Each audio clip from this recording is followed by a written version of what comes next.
Good day mga boss, sa mga naghahanap dyan ng 7-seater na sasakyan o pang pamilya. Check nyo itong ating new arrival mga bossy.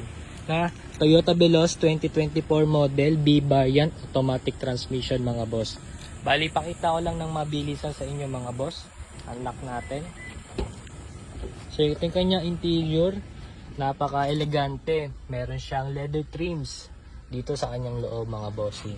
So, dito naman sa second row, pakita ko lang.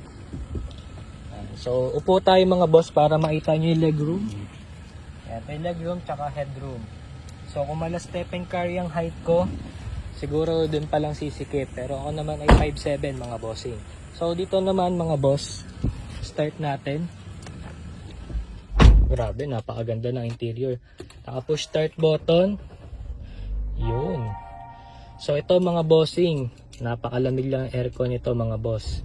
Tapos ito, 20,034 pa lang ang naitatakbo nito mga bossing. Kaya mga boss, kung interesado ka sa unit na to, message mo lang ako dito sa Carzon, Lucena. Location nga pala natin is dito sa Lucena City, Quezon Province, St. Jude Subdivision, Quiteria Street.